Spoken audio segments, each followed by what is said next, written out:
সদ্য গ্রাজুয়েশন শেষ করা ছেলে বাবাকে জিজ্ঞাসা করলো, আচ্ছা বাবা, জীবনের মূল্য কি? বাবা জীবনের মূল্য বোঝানোর জন্য ছেলেকে ছোট একটি পাথর দিয়ে বলল, যাও কোনো এক দোকানে গিয়ে এর মূল্য শুনে এসো। ছেলে সবজি দোকানে গিয়ে পাথরটি দেখালো। সবজি বিক্রেতা পাথরটি দেখে বলল তাকে এর বিনিময়ে 2 ব্যাগ সবজি দিয়ে দিবে। ছেলে বাবার কাছে গিয়ে বলল, আচ্ছা বাবা, জীবনের মূল্য কি 2 ব্যাগ সবজি?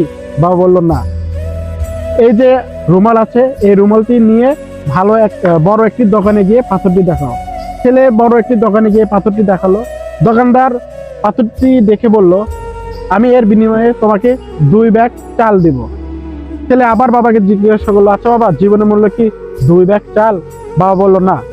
এখন বাবা ছেলেকে বলল, এই যে আমাদের যে মুখমলের কাপড় আছে, ওটা ভালো করে মুড়িয়ে এখন ভালো একটা দোকানে গিয়ে পাথরটি দেখাও। ছেলে এখন বুদ্ধি খাটিয়ে জুয়েলারি দোকানে গিয়ে দেখালো। জুয়েলারি দোকানদার পাথরটি ভালোভাবে দেখে বলল, এটা তো মহামূল্যবান পাথর, এর বিনিময়ে আমি আপনাকে আমার পুরো দোকান দিতে প্রস্তুত। গল্পের ছলে হলো এটা সত্য যে আপনি আপনাকে কখন কিভাবে উপস্থাপন করবেন তার উপর নির্ভর করবে আপনার সারা জীবনের মূল্য।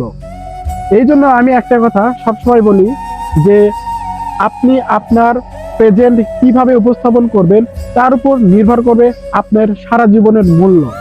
আপনি হয়তো বা এখন সাকসেস হননি, অথবা আপনার ভাষায় সাকসেস জার্নিতে আছেন।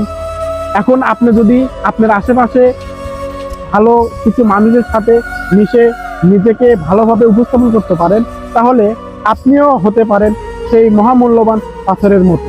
নতুবা আপনাকে কেউ 2 বস্তা চাউল বা 2 বস্তা সবজিতে বিক্রি করে দিতে পারবে।